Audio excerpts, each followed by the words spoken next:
예. 역시 사람의 계산은 정확하지 않은 것 같아요. 강도사님하고 머리를 맞대고 찬양대가 나오는 시간이 몇 초 될 것 같노? 그러면 이 찬양을 1절만 부를까 2절만 부를까 고민을 해서 2절 해야 될 것 같습니다. 2절을 해봤더니 기네요. 얼마나 순발력 있으신지 착착착 서는데 보니까 1절만 해도 충분해. 그래서 다음 주 할 때는 찬양하라는 내용으로 1절만 딱 부르는 걸로 할 테니까 그렇게 하시고, 나가시는 것도 너무 빨리 잘 나가셔서 나가실 땐 찬양 안 하고 바로 우리가 하나님께 영광 올리고 서로 인사하는 시간 정도로 갖도록 하겠습니다. 그게 가장 자연스러울 것 같습니다. 자, 우리는 지난 2주에 걸쳐서 인생의 문제에 대한 근본적인 해결이 무엇인가에 대해서 묵상해 보았습니다. 사명을 감당하다가 낙심하여서 로뎀나무 아래에 앉아 죽기를 소원할 정도로 무너졌던 엘리야, 자기가 가지고 있는 막강한 능력과 권세에도 불구하고 자신의 나병을 어떻게 할 수 없었던 그 나만 장군, 그들의 희망이 어디에 있었습니까? 그들의 인생의 문제에 대한 해답은 바로 여호와 앞에 서는 것, 하나님의 말씀 앞에 서는 것이었습니다. 여호와 앞에 서라라는 그 음성을 듣고 세미한 하나님의 음성을 들었을 때에 엘리야는 새 힘을 얻고 사명을 감당할 수 있었습니다. 나만 장군 역시 겸손과 순종으로 하나님 앞에 섰을 때에 그는 치료와 회복을 경험할 수 있었습니다. 오늘 저와 여러분도 마찬가지입니다. 우리 인생의 절망, 한숨, 고민, 자신의 지식과 경험으로 풀려고 하면 자꾸 더 꼬일 수밖에 없지만, 여호와 앞에 서면, 하나님 앞에 서면 가장 올바른 답을 찾게 될 줄로 믿습니다. 그렇다면 여호와 앞에, 하나님의 말씀 앞에 선다는 것은 과연 어떤 의미일까요? 여러분, 투자의 귀재라고 알려진 워런 버핏이라는 사람을 아실 겁니다. 한 번, 두 번 이름을 들어보셨을 텐데요. 버크셔 해서웨이라는 투자 회사의 CEO를 맡고 있으면서 그는 글라이드라는 자선 단체도 만들어서 운영하고 있습니다. 어려운 사람들을 많이 돕죠. 그래서 코로나 전까지만 해도 이 버핏은요, 글라이드의 그 자선 단체의 기금을 마련하기 위해서 아주 특이한 이벤트를 열었는데 1년에 2번 워런 버핏과의 점심이라는 이 경매를 해서 딱 두 사람, 전반기 한 사람, 하반기 한 사람, 두 사람에게, 경매에 낙찰되는 두 사람에게 이 버핏이 나와 함께 점심 식사를 같이 하게 해주겠습니다 하는 경매를 열었어요. 뭐 그건 누가 경매에 참여하겠나 하겠지만 수많은 사람들이 수억 원의 돈을 내면서까지 그 경매에 입찰을 했습니다.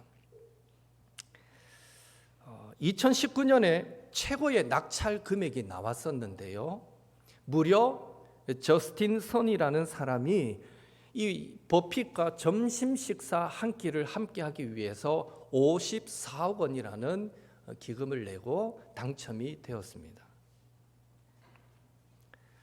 여러분, 그 사람들은 왜 수십억을 들여가면서까지 버핏과 점심 한 끼를 하려고 할까요? 이유는 간단합니다. 한두 시간 점심 식사를 함께 하면서 버핏과 나누는 대화가 그들이 생각하기에는 수십억 이상의 가치가 있다라고 판단했기 때문입니다. 결국 워런 버핏과의 점심이라는 이 경매 이벤트는 때로는 우리 인생에 어떤 만남은 돈으로 환산할 수 없을 만큼 아주 중요하고 소중하고 가치 있는 만남이 될 수 있다라는 것을 우리에게 말해주고 있습니다. 실제로 워런 버핏과의 만남보다도 더 값비싼 만남, 더 소중한 만남, 억만금을 주어도 살 수 없는, 그 기회를 붙들 수 없는 그런 가치 있는 만남이 있는데 그 만남이 무엇인지 아십니까? 바로 하나님과의 만남입니다. 사람과 사람과의 만남도, 사람이 사람 앞에 서는 것도 때로는 유익과 의미가 있다면 전능하신 하나님을 만나는 것, 나보다도 나를 더 잘 아시는 그 하나님 앞에 서서 하나님의 음성을 듣는 것이 왜 유익하지 않겠습니까? 오늘 우리는 하나님 앞에 서서 하나님의 음성을 듣기 위해 예배로 한자리에 모였습니다.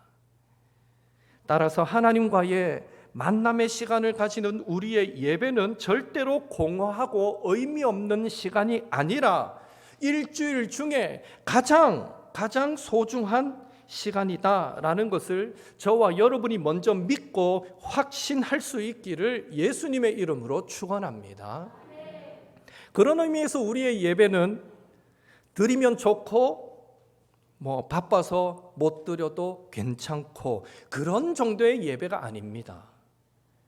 우리의 예배는 피곤하면 좀 줘라도 괜찮은 그런 예배가 아닙니다. 54억이라는 큰 돈을 내고 버핏과 점심 식사를 하는 그 사람이 과연 다른 약속이 생겨서 버핏과의 약속을 파기했을까요? 아니죠. 세상이 무너져도 버핏과의 약속은 지키려고 했을 것입니다. 그리고 그 점심 식사 함께하는 한두 시간 딴 생각하고 잠시 졸고 이랬을 것 같습니까? 아닙니다. 한마디라도 놓치지 않으려고 그와의 대화를 통해서 뭔가 유익을 찾으려고 얼마나 집중하며 대화하는 시간을 가졌겠습니까? 우리의 예배도 전능하신 하나님, 내 인생의 정답을 가지고 계신 하나님을 만나는 시간이기에 저와 여러분은 예배를 목숨처럼 지켜야 합니다. 진주 보석보다 더 소중한 하나님의 음성을 듣고 하나님의 마음을 알기 위해 우리의 예배는 한 주간을 살면서 가장 우리의 촉각을 곤두세우는 그런 시간이 되어야 하는 것입니다. 우리의 예배는 그런 예배가 되어야 합니다. 주께와 엎드려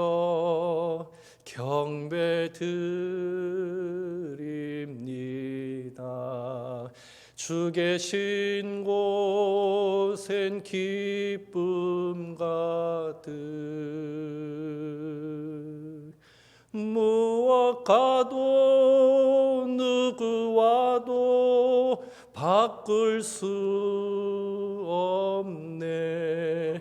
예배 드림이 기쁨 됩니다.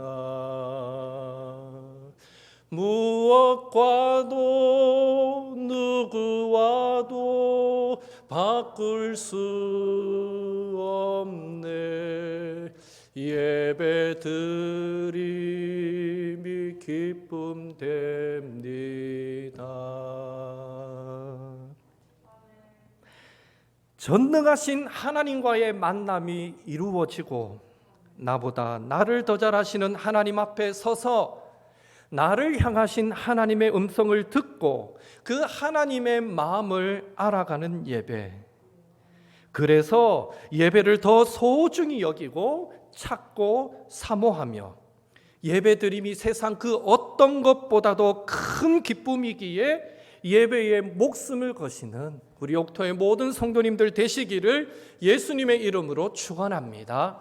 우리 한번 인사할까요? 예배는 하나님과의 만남입니다. 이렇게 인사하겠습니다. 예배는 하나님과의 만남입니다.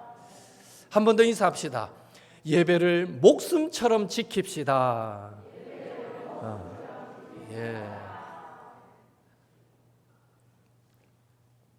그렇다면 하나님 앞에 서는 것이 구체적으로 어떤 의미가 있기에 우리는 그토록 예배 드림을 소중히 여기고 사모하고 기뻐해야 할까요?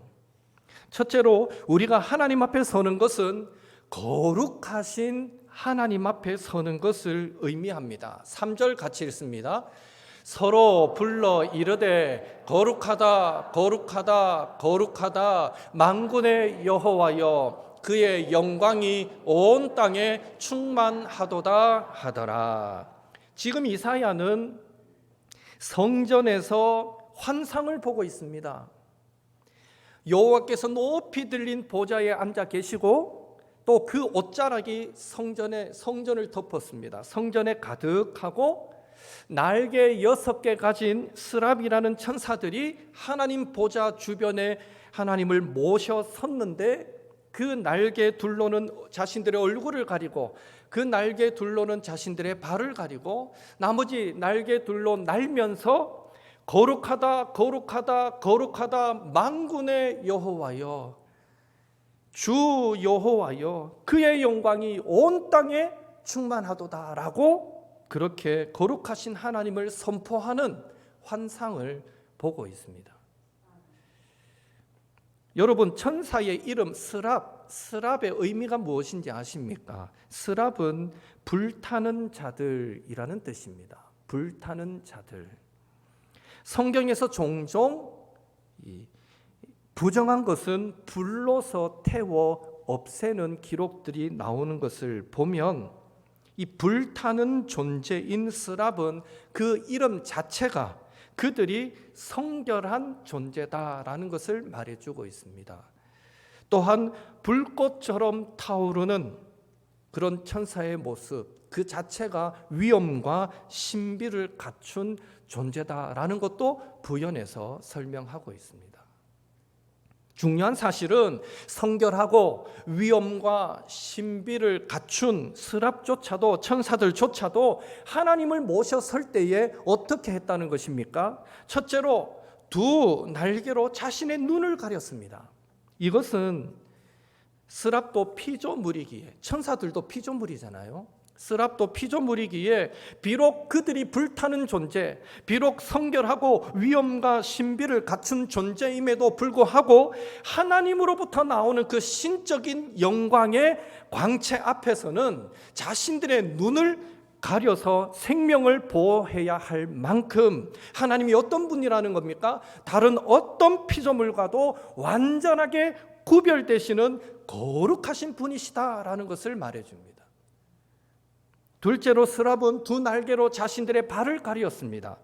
이것은 성결하고 위엄과 신비를 갖춘 천사들조차도 하나님 앞에서 겸손과 순종의 자세를 취하였다라는 것이죠. 핵심은 스랍도 천사도 하나님 앞에서 눈을 가리고 겸손과 순종의 자세를 취할 만큼 하나님은 거룩하신 분, 즉 힘과 능력에 있어서도 존귀와 위엄과 영광에 있어서도 부요함에 있어서도 지혜에 있어서도 선하심에 있어서도 모든 면에서 그 어떤 피조물과의 비교를 거부하는 구별되시는 완전하신 분이시다라는 것입니다. 그래서 셋째로 스랍은 두 날개로 날면서 거룩하다 거룩하다 거룩하다 만군의 여호와여 그의 영광이 온 땅에 충만하도다라고 그렇게 선포할 수밖에 없었던 것입니다. 이 선포에 있어서도 주목할 만한 것은 그 거룩하신 하나님의 영광이 온 땅에 충만하다는 것입니다. 온 땅에 충만하다. 다시 말해 거룩하신 하나님의 그 힘과 능력과 지혜와 영광이 저 천국에서만 충만한 것이 아니라 지금도 온 세상을 가득 덮고 있다는 것입니다. 그래서 1절은 하나님의 영광이 온 땅에 가득한 것을 하나님의 옷자락이 성전을 덮었나이다 라고 묘사하고 있는 것입니다.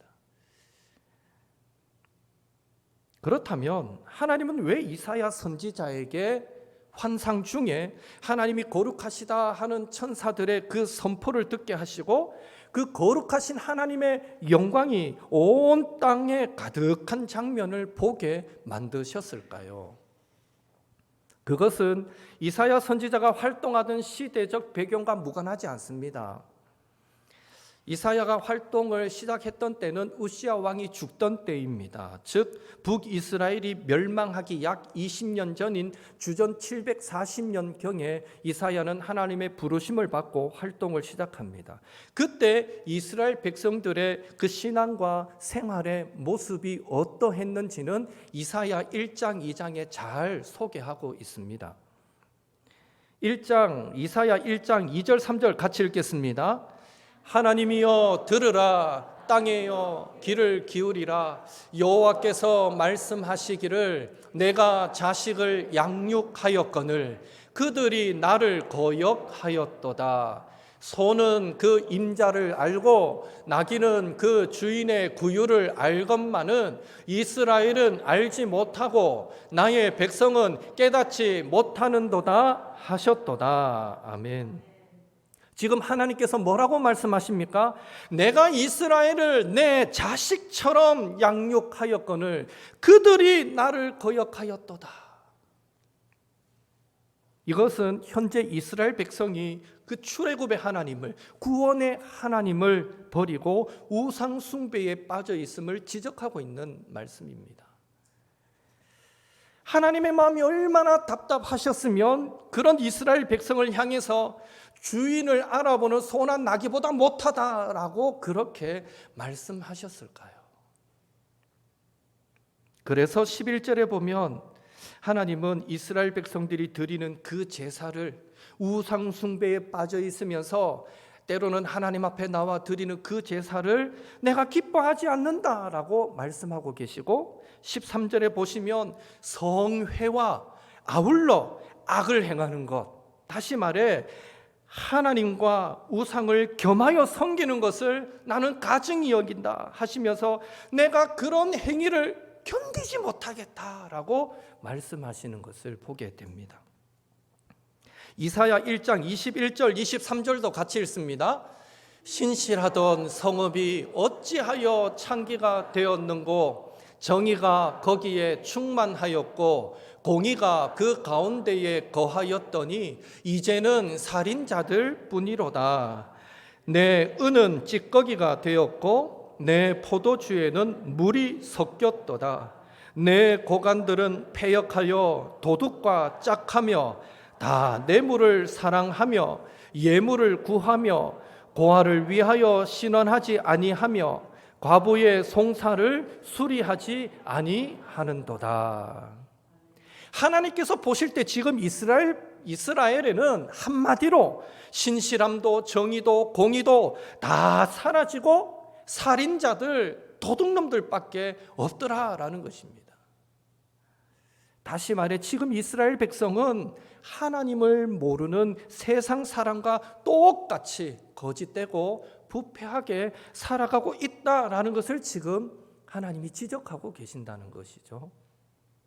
바로 이런 때에 하나님께서 오늘 본문이 있는 6장에서 이사야를 부르시고 소명을 주시면서 천사들이 하나님의 거룩하심을 선포하고 하나님의 영광이 온 땅을 덮고 있는 환상을 보게 하신 것은 결국 다른 어떤 피조물, 다른 어떤 우상과도 비교할 수 없이 크고 거룩하신 하나님의 그 영광이 지금도 온 땅을 가득가득 덮고 있으니 제발 이스라엘 백성들이 그 감았던 눈을 떠서 위엄과 권능과 영광과 그 지혜의 하나님을 바라보고 돌이켜서 세상과 구별된 거룩한 백성이 되기를 원하시는 그 하나님의 마음을 이사야를 통해서 이스라엘 백성들에게 깨닫도록 하시기 위해서 지금 이 환상을 보여주고 있는 것입니다.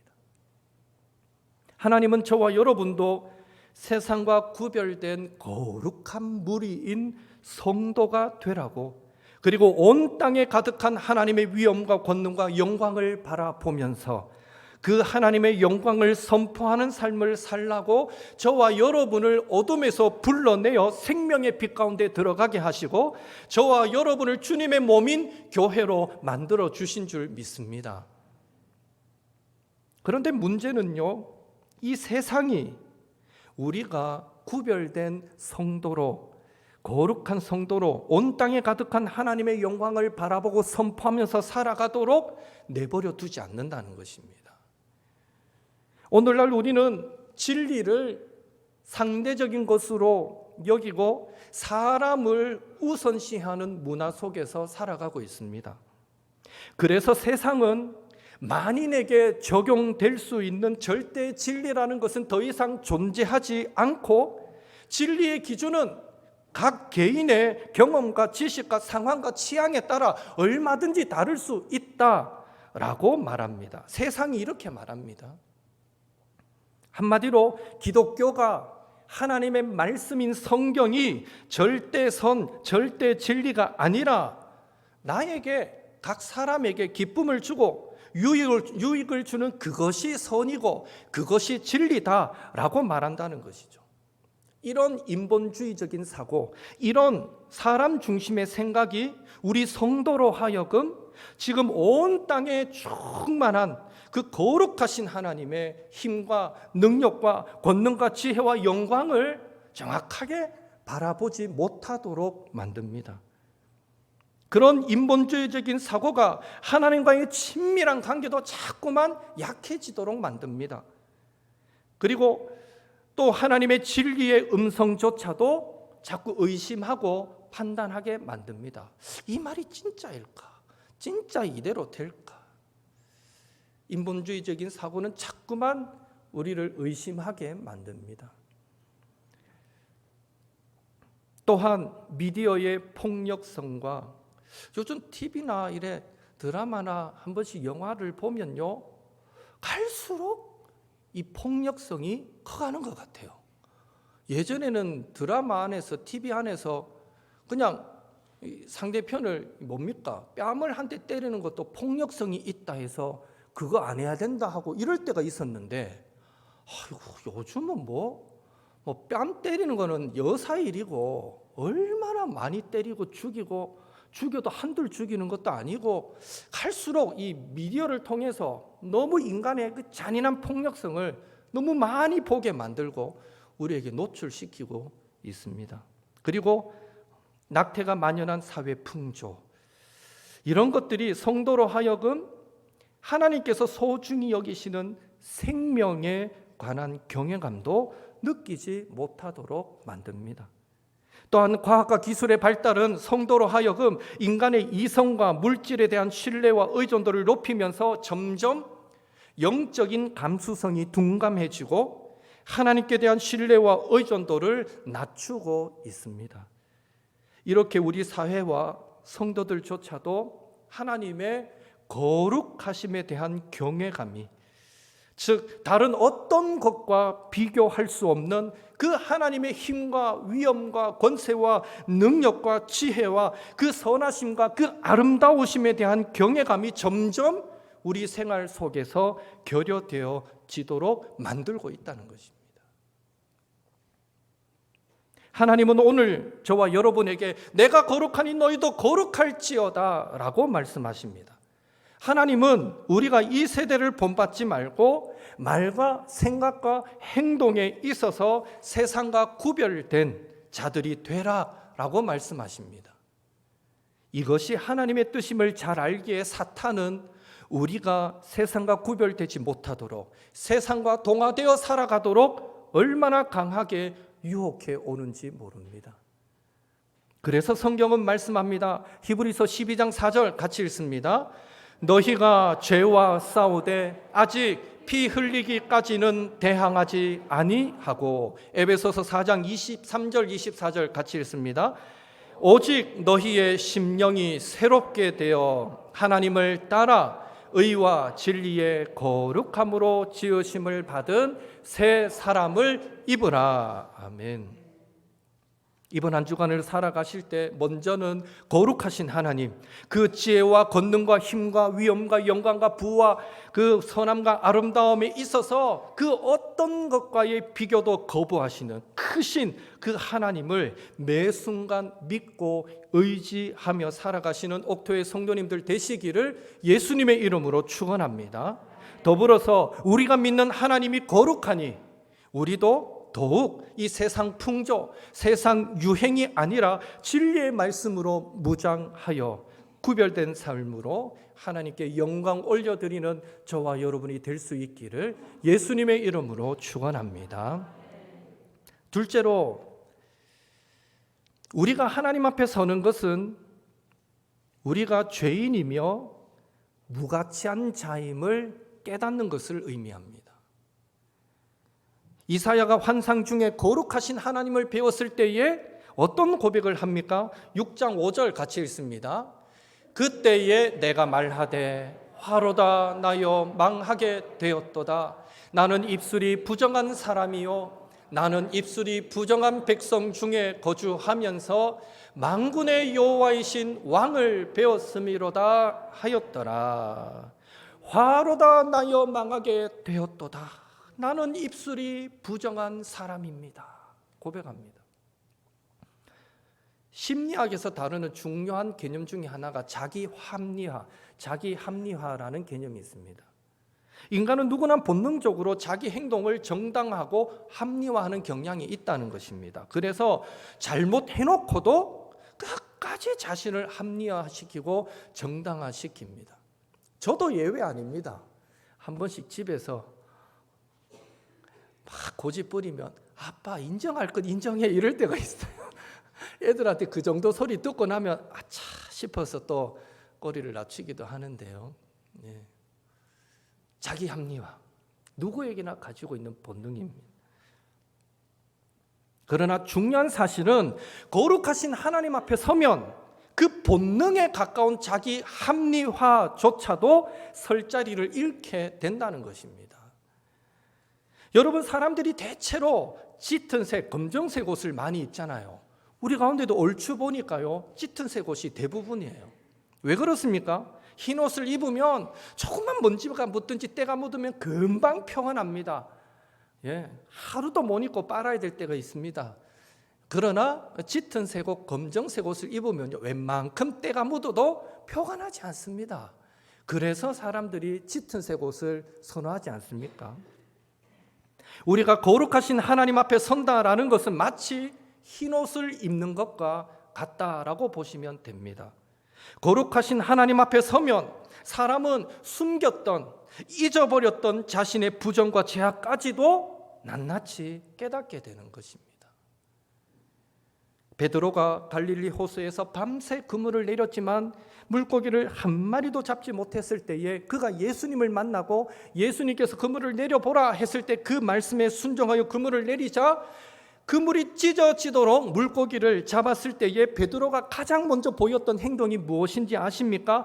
주여 나를 떠나소서 나는 죄인이로소이다. 그 많은 물고기를 잡자마자 바로 했던 고백이 주여 나를 떠나소서 나는 죄인이로소이다. 이전에는 예수님을 그냥 선생님, 순회 전도자 정도로 생각했는데 알고 보니 그가 주시구나, 주여 고백했거든요. 주님이시구나, 전능하신 하나님의 아들이시구나 라는 것을 깨닫는 순간 베드로는 그 즉시 자신의 죄성도 발견하고 나는 죄인이로소이다 라고 고백했습니다. 이사야도 마찬가지죠. 환상 중에 거룩하신 하나님을 배웠을 때에 이사야는 그 즉시 자신은 입술이 부정한 자입니다. 그래서 내가 망하게 되었습니다 라고 고백했던 것입니다.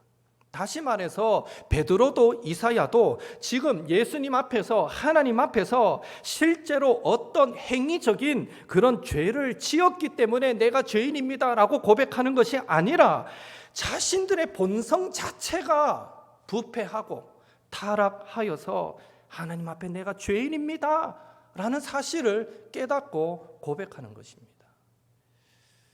이것이 바로 우리가 거룩하신 하나님 앞에 설 때의 유익입니다. 평소에는 깨닫지 못해요. 이만하면 내가 잘 살고 있지. 평소에는 이러기 쉽거든요. 근데 우리가 하나님 앞에 서야만 내가 죄인이구나 라는 사실을 깨닫게 된다는 것이죠. 왜 우리가 하나님 앞에 설 때 우리의 죄악된 본성이 드러나고 깨달아지는 것이 우리에게 유익일까요? 그래야만 겸손히 십자가 앞으로 예수님 앞으로 나아가서 구원을 얻을 수 있기 때문입니다. 다시 말해 우리도 하나님 앞에 설 때에 나도 어찌할 수 없는 죄인이구나 하고 자신의 영혼의 상태를 제대로 진단하게 되고, 그래서 우리의 위선의 가면이 벗겨지고 이 정도면 나는 괜찮은 사람이야 라고 생각했던 자기 합리화도 깨어지고, 이 정도면 이것까지는 안 건드려도 돼 라고 밀어두었던 죄악, 이건 문제가 안 될 거야 라고 덮어두었던 죄악, 그리고 이건 마주치고 싶지가 않아 라고 외면했던 그 죄악이 드러나므로 예수님 앞에 나아가서 참된 치유와 회복의 은혜를 얻을 수 있게 되기 때문입니다. 그래서 거룩하신 하나님 앞에 서는 것이 우리의 유익이 됩니다. 바라기는 날마다 거룩하신 하나님 앞에, 하나님의 말씀 앞에 서서 자신의 영적인 현주소를 정확하게 진단하는 것이 우리 영혼이 사는 출발점이 된다라는 것을 기억하시고, 전적으로 부패하고 타락한 우리 안에는 매일매일 부정한 욕망과 죄질 생각들이 끊임없이 되살아날 수밖에 없다라는 사실을 기억하시고, 그래서 날마다 성령 안에서 깨어 기도하는 가운데 죄악의 유혹들과 싸워서 승리하시고, 더불어 우리의 심령이 날로 새롭게 되고 예수님을 닮아가며 아름답게 성화되어 가는 주님의 참된 치유와 회복의 은혜도 누리시는 우리 옥토의 모든 성도님들 되시기를 예수님의 이름으로 축원합니다. 마지막으로 간단하게 하나 더 생각해 보면, 우리가 하나님 앞에 서는 것은 우리가 하나님께 은혜와 사명을 받는 것을 의미합니다. 이사야가 거룩하신 하나님을 뵙고 나는 입술이 부정한 자입니다 라고 고백하게 되었을 때에 6절에서 8절에 보면 스랍 천사 중 하나가 성전에서 부젓가락 집게를 가지고 제단에서 활활 타고 있는 그 숯 하나를 가지고 와서 이사야 입에 대고는 이사야의 죄를 다 정결하게 씻어주는 것을 보게 됩니다. 이런 죄사함, 이런 정결함의 은혜가 신약시대에 와서는 예수님의 십자가 죄사함으로 구체화되었던 것입니다. 중요한 사실은 오늘날에도 우리가 하나님 앞에 서면 죄사함과 정결함의 은혜를 얻게 된다는 것입니다. 꼭 교회에 나와서 기도하지 않아도 됩니다. 매일매일 우리의 삶의 자리에서 예수님의 십자가를 바라보면서 나는 죄인입니다, 나는 연약합니다, 나는 부족합니다 회개하고 기도하면 주님께서 저와 여러분을 정결케 하시고 회복케 하시는 은혜를 베풀어 주시는 것입니다. 또한 스랍이 이 부젓가락으로 핀 숯을 가져와 이사야의 입술에 대어서 그를 정결하게 했을 때 어떤 일이 일어납니까? 8절 같이 읽겠습니다.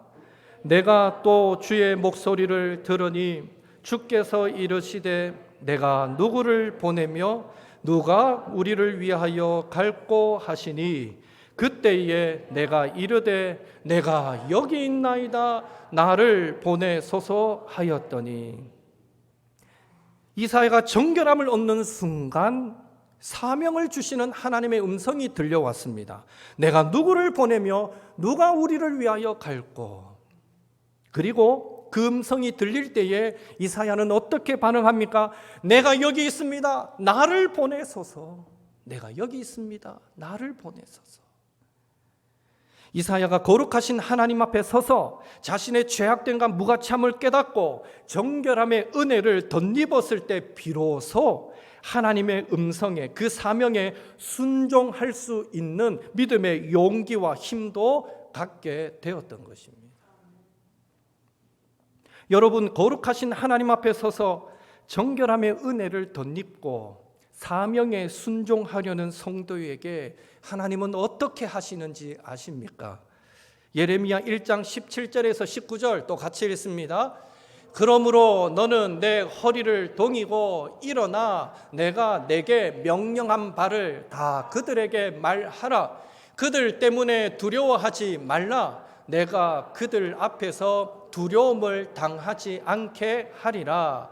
보라, 내가 오늘 너를 그 온 땅과 유다 왕들과 그 지도자들과 그 제사장들과 그 땅 백성 앞에 견고한 성읍 쇠기둥 노성벽이 되게 하였은즉 그들이 너를 치나 너를 이기지 못하리니 이는 내가 너와 함께하여 너를 구원할 것임이니라. 여호와의 말이니라. 아멘. 예레미야를 정결하게 하신 하나님께서 그에게 사명을 맡기시면서 약속하셨습니다. 너는 유다의 온 땅과 왕과 지도자와 제사장과 백성을 두려워하지 말아라. 그들 앞에서 내가 너를 견고한 성읍 같게 쇠기둥 같게 노성벽 같게 만들어 주리니 그들이 너를 공격하고 너를 치나 내가 너와 함께하여서 구원하여 그들이 너를 이기지 못하도록 내가 만들어 주겠다. 이것이 거룩하신 하나님 앞에 서서 정결함을 덧입고 사명 감당하는 자가 누리는 축복입니다.